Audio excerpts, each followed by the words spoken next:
Welcome to part 3 of Competency 18 of your TExES math exam. In this video, we will discuss deductive and inductive reasoning. Okay, for this part of Competency 18, we're focusing on mathematical reasoning in the aspects of deductive reasoning, inductive reasoning. Okay, for the deductive reasoning, this involves applying a generally accepted or proven theorem or formula to a specific example. That means if it's stated in generalities, and if you remember your professors talking like that, that means it's a blanket statement with variables that are unspecific. Be that a verbal variable or like an actual, if you're dealing with a formula of X, Y, Z, okay? So even a theory, if it's written out and explained and no values are given to it, no example, then they have to follow that with a specific example. And unfortunately, that's a lot of what teaching has been historically, okay? Think of back if you're a little older, not more modern, but older, your teacher gave you the formula, then gave you examples how to work it, and then said, here's some more, you go solve them. Okay, now, inductive. This is a more modern idea of teaching. It uses specific examples in order to make a valid generalization. So they're going to give you some numbers and and then they're going to say, okay, what do you see on that pattern? Can you make a conjecture from the pattern you see? Sometimes we can, sometimes we can't. Okay, let's talk about number one. Actually, a little bit before number one, 2 points I want to make. One is, that's too far. One is for this competency, there is minimal TI-84 use, if you haven't noticed, but you need your TI-84 to double check numbers just in case, you get tired and you can't think through it. And then the next major point is you have to know your topics.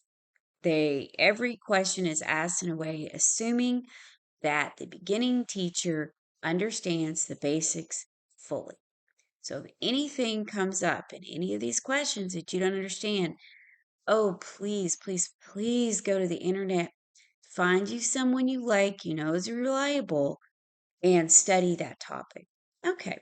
Number one, for the following statements, which is an example of inductive reasoning. Okay, so we want inductive. What is inductive?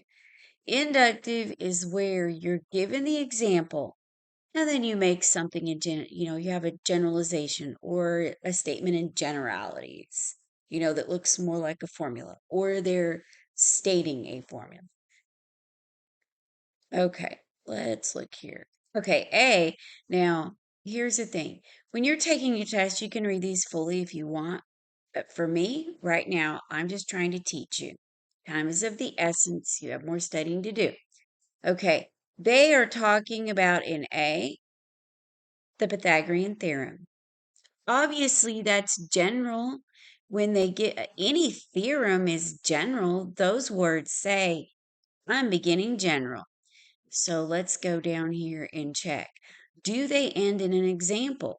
Okay, they talk about the Pythagorean theorem that it says if A is 3 and B is 4, the right triangle then is is 5. Okay. And this is blatant example, giving you the numbers that plug into the formula. Okay, that is not inductive, that is deductive. They started with the formula. Let's read B.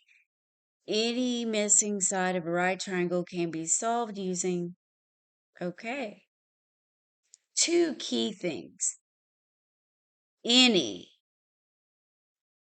Okay, and then they gave you a formula. That's starting from the general, very general. And then right after that, this is like almost repeating A. And then, okay, here's your general. And then they go to the example. Well, that's deductive again. Well, let's look at C then. Okay, C says if the legs and hypotenuse for three right triangles are, okay, well, then they give you some examples of numbers of, okay, these are all examples. There's no formula here.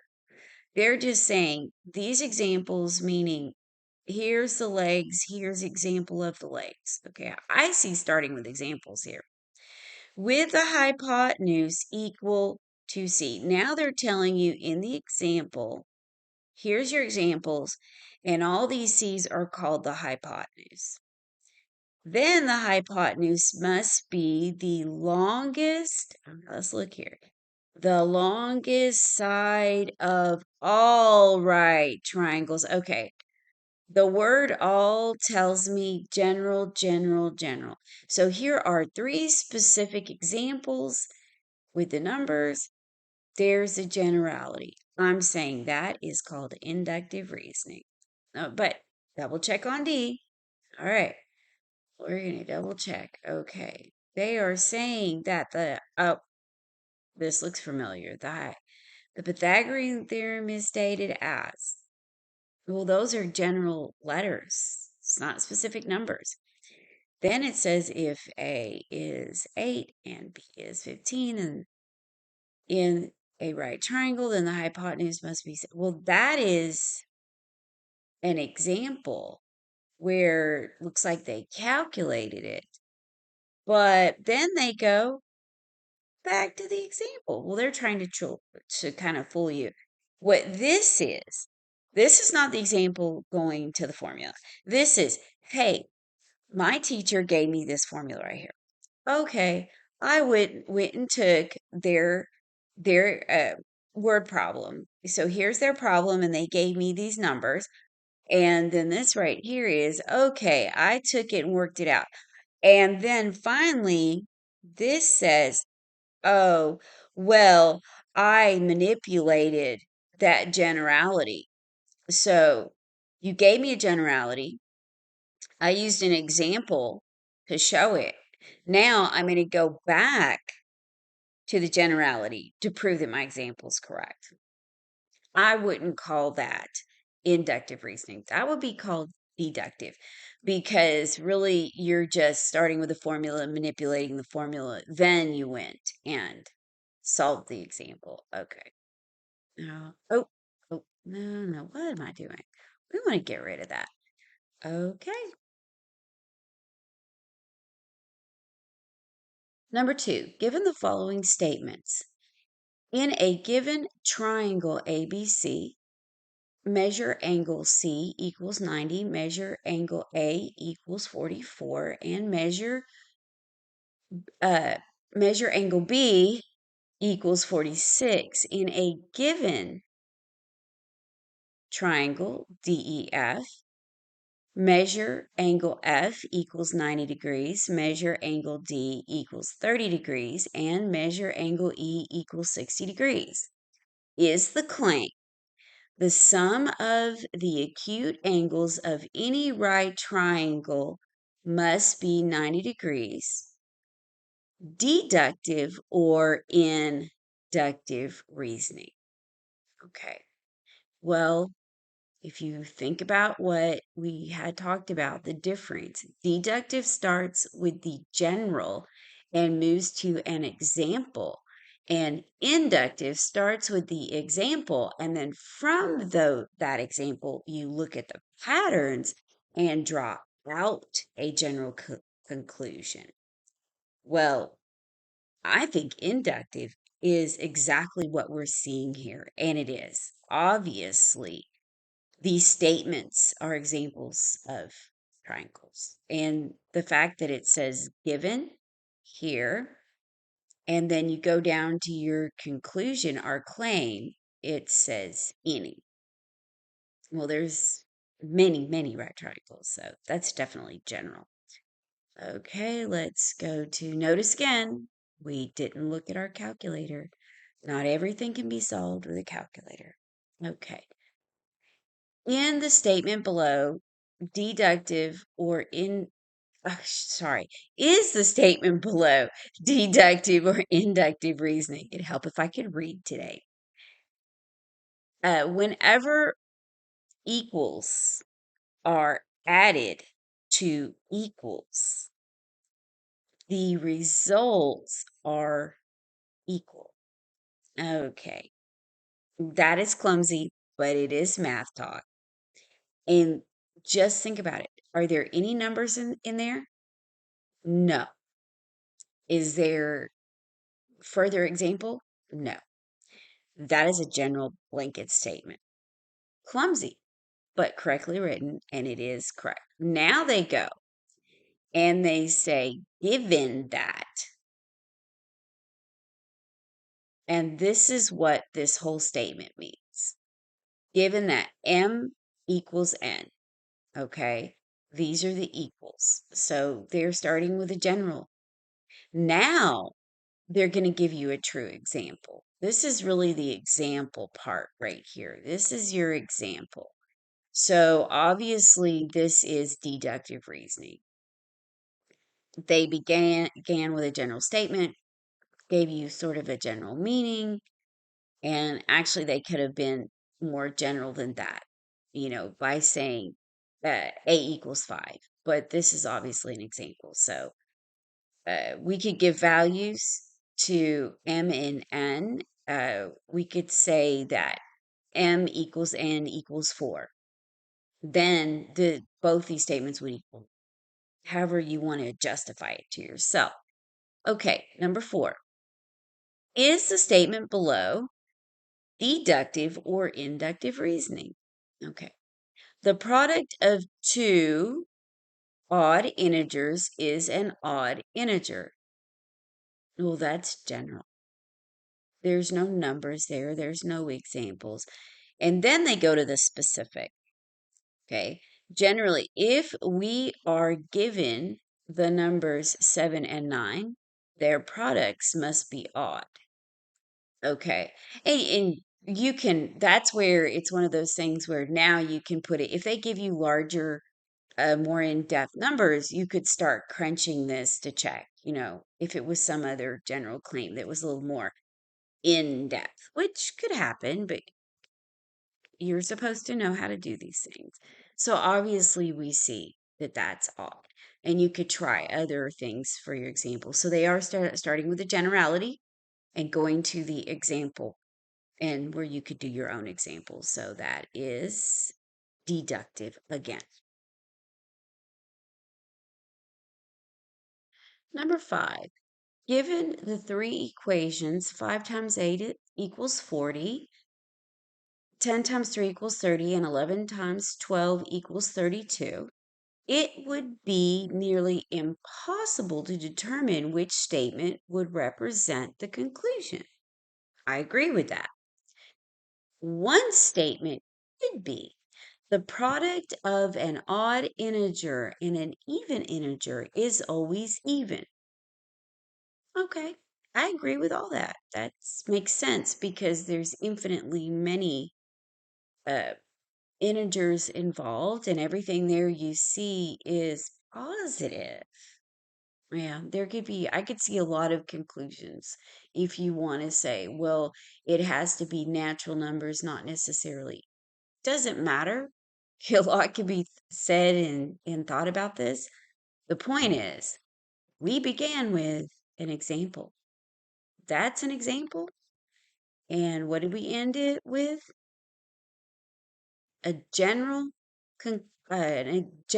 conclusion from a given example is what? Inductive reasoning.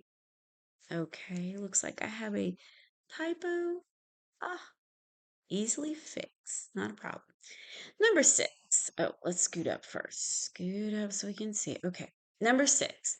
The square root of the sum of two positive numbers is less than the sum of the square roots of these two numbers. Thus, if 5 and 6 are the given numbers, this is what they have here. Okay, first off, I just want to say I see beginning with general. I'm going to get my, this is all a general statement. Then they give you some numbers where you can go try out the example. Okay. So, let's try out for grins. We know this is deductive. Okay, because we can take and plug in numbers and test that out. Okay, so let's do that. Let's give that a go. All right, let's see. 5 plus 6. All right, push enter. Okay. And then let's see. They're saying that would be less. So let's add the other two together. Second square root 5. Remember to arrow over. Push your plus. Second square root 6. Arrow over. Okay, let's see if that should be greater. And it is. That proven. I'm not going to spend time doing that, but if you haven't played with these numbers and these these conclusions, go for it. Okay, we just don't have time to do all that. Okay, number 7. In an equilateral triangle with sides S, the area is given by the equation, okay, S squared over 4 times square root of 3. Okay, thus, if we are given an equilateral triangle whose sides is 6, the area must be 6 squared divided by 4 times square root of 3. Okay, now that is for some of us, we may say, well, that's an example they gave us because it's an equation. No. An equation, a formula, that's a formula because it has that unknown variable in it. So they are starting from the general, and this whole statement, this blanket statement, it's general. We really can't plug anything in yet until they come over here and give us that 6. And then we could solve. And then we could put any number in and get, oh, another thing. Remember I said you got to know your properties? Well, you have to know what an equilateral triangle is.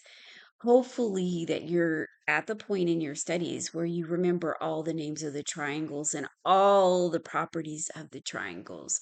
If you don't, you're a little shaky. Please go out there and brush up. Okay. Like I said, lots of good videos out there. Pick somebody and use them and do some studying. Okay. So that is general to this is our example. That is deductive. And this is the end of this particular video. We will have another section. We have one more section to cover in Competency 18. However, the next section will be regression. And what I'm going to do is cover regression very thoroughly and where the mathematical reasoning comes into play with it. No fear, it's a big topic. If you're a little shaky, we are going to use the TI-84 extensively, and it will branch out into other competencies. Okay, I thank you so much for watching. And if you like these videos, give us a thumbs up and please consider subscribing.